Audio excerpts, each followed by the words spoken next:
Our next flash talk and presenter will be from Dr. Randal Pinkett. Very excited. Fantastic. Thank you, Leslie. And a good day to everyone. A real honor and a privilege to be here to present as a part of DIRC23. A quick note on my background. I'm trained as a computer scientist, electrical engineer, computer engineer, but I've also spent 3 decades in diversity, equity, and inclusion. So I sit at this intersection of technology and data and diversity, equity, and inclusion. And I'm grateful to Dr. V and Paolo and Maria, who preceded me, because I think this presentation will be a nice build off of the wonderful presentations that preceded mine. So good to see familiar friends and new friends here in this Zoom.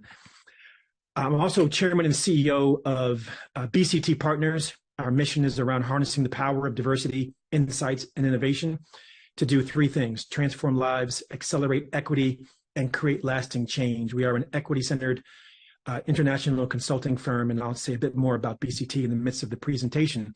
But here's a friendly reminder. They say that the choir doesn't need a sermon, but sometimes they do. And so I know I'm saying something that this audience already knows when I say that organizations don't change, people change.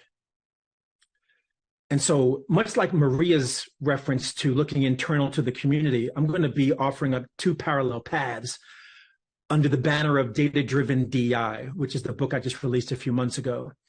And a reminder that while we're here in many ways to talk about the journeys for our organizations, there's also a parallel journey that has to do with each of us.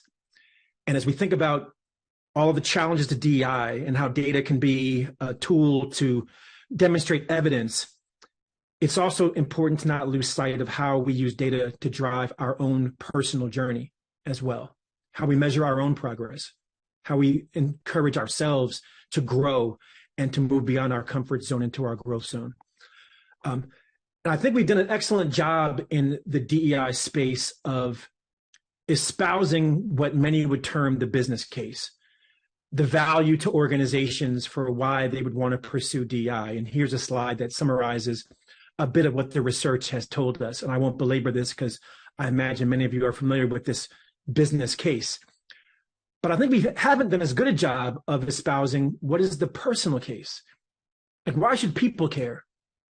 And this is a summary of what the research tells us about the value of diverse relationships, inclusive behaviors, and equitable practices for you, for me, for we.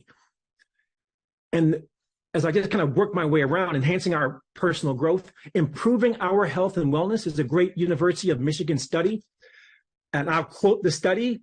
It says, maintaining diverse relationships is just as important, if not more, than having a large number of relationships.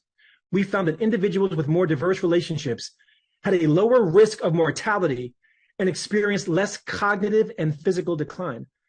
Are you kidding me? Like, sign me up. And so enhanced learning in school, performance on the job, expanding our diversity of thought, our innovation, our range of opportunities, our civic engagement. And if you want to get real utilitarian, on the job, more positive evaluations, earlier promotions, and even higher compensation. That's what the research tells us when we embrace DEI in our own lives. So this data-driven DEI 5-step cycle, maybe 6, because there's a step 0 at the top of your screen. I'm going to walk you through it for this flash talk. And it's basically a methodological approach to using data to drive improvements in diversity, equity, and inclusion.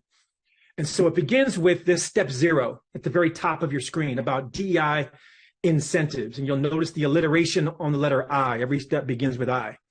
And so DEI incentives is asking you to reflect on, why does this matter to you, or why does it matter to your organization? Again, it's 2 parallel paths. Values being the underpinnings of that, the how, vision being the what, and mission being the why. And so I've crafted my own personal DEI mission and vision statement.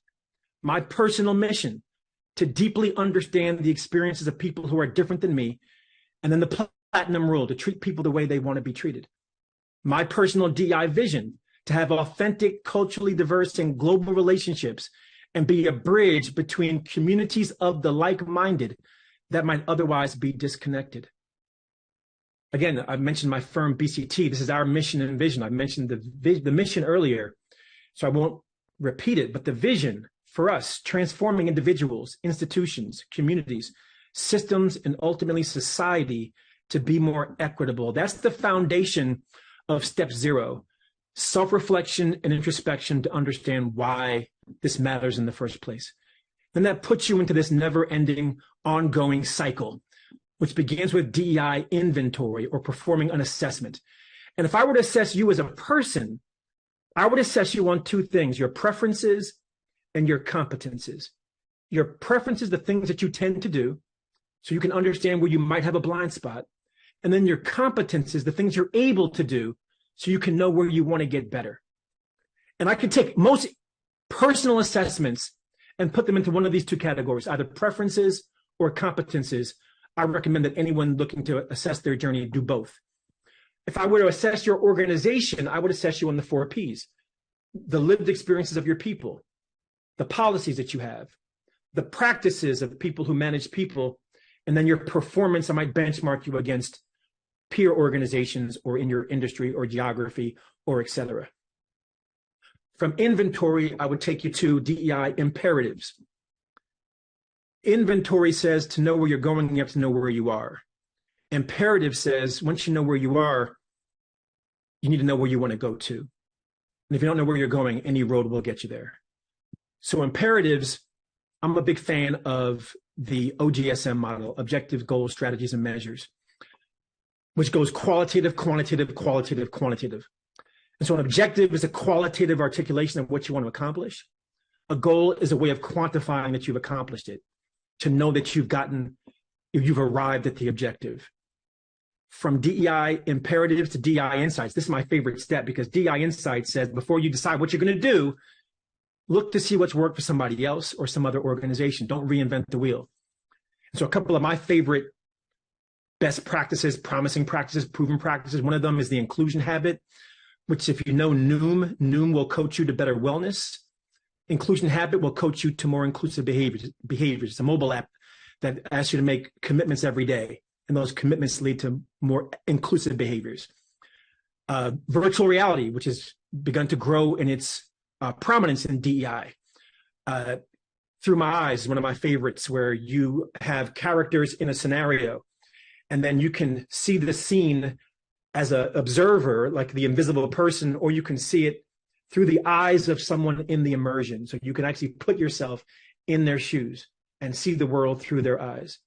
And then lastly, equitable analytics, which is using machine learning to analyze HR data, DEI data, to know what works for whom, down to a very granular level, to then offer a prescription of what to do, and then a prediction of what you can accomplish. And then closing it out, DEI initiatives. If the OG, the objectives and goals, are around what you want to accomplish, strategies and measures are what do you want to now do?